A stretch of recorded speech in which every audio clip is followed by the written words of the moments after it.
Hey guys, welcome back to the Keystone 5. I'm your newest member, Charlie. Today we're going to be bringing you a brand new video. So without further ado, let's start the intro.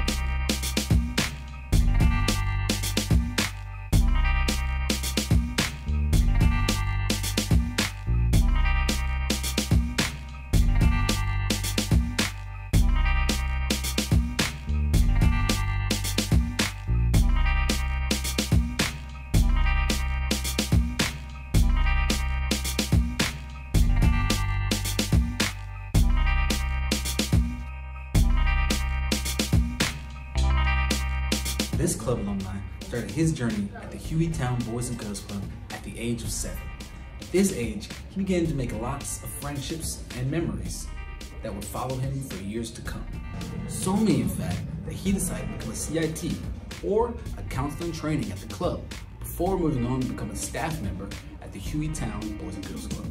He then went on to graduate from the home of the Blazers, or UAB, where he got his master's in management with a concentration in logistics.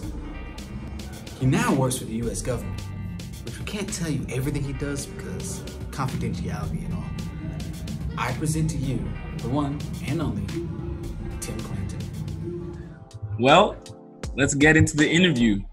Tim Clanton, how are you doing today? I'm doing good, Thanks for having me here. No problem. So, Tim, I want to know, how long have you been a part of the Boys and Girls Club? Like, when did you start attending it? I started attending the Boys and Girls Club at the age of 7 years old.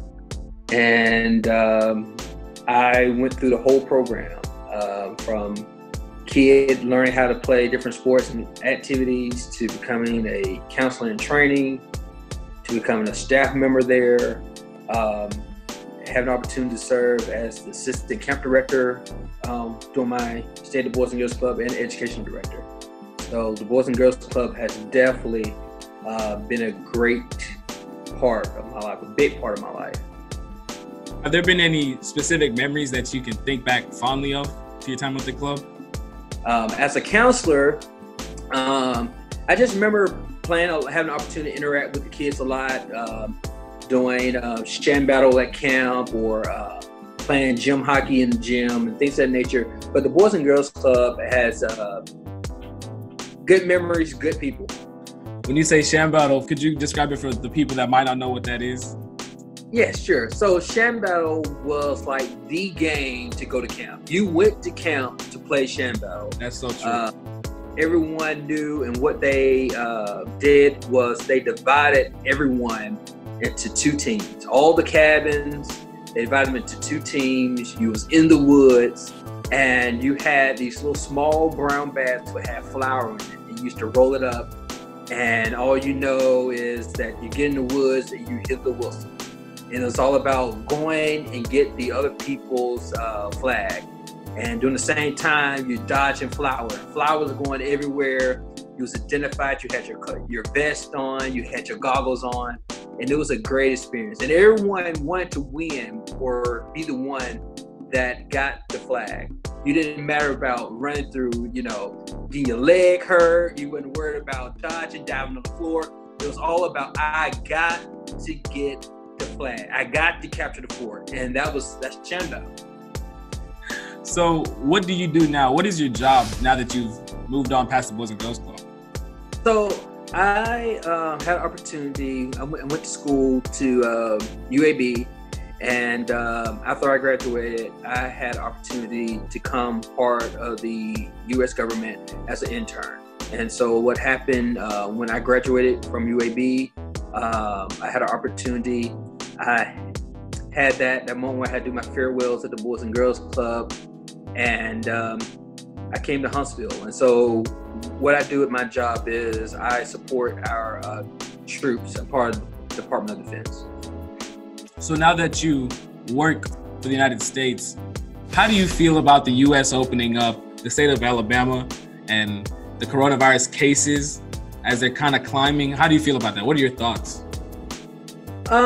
So here's my thought about the pandemic, Alabama, and every other state. At the end of the day, I think this is an opportunity or a moment for everyone to take personal responsibility. For me, I know when I go out, I wear my mask. I wear the mask knowing that, you know, I don't want to transmit the disease to anybody. I don't want to receive the disease from anybody. I actually have a little baggie I take with me. I mean, I have my gloves in there, I have my hand sanitizer, I have my 2 masks in there. You know, I take all that with me just in case, no matter what the situation is, you know, I'm covered. Self-responsibility, I think when you hit on that, it was so great, because that's something we all need to take care of ourselves. Because change doesn't start with other people, it starts within ourselves. I would think that responsibility, you're taught it from a young age. How do you feel about teaching the youth and mentoring them? So that's a great question. Mentoring came about just through my interactions and experience. Like I said, started Boys Good Club when I was young. I had some counselors that poured into me. I was also teaching at my church. And mentoring is, I look at mentoring as me having the opportunity to serve as a liaison between the parents, you know, and you know, some of the challenges that they have in life. And what's interesting about each young person, or about anyone, any individual, I would say, is that we all have gifts. You know, we all have talents, and that's what makes us unique.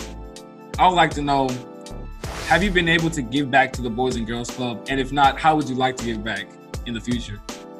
The Boys and Girls Club, I would like to, right now, the only way I can say directly I give back to the Boys and Girls Club is I try to stay, I try to visit from time to time, talk to some of the kids there.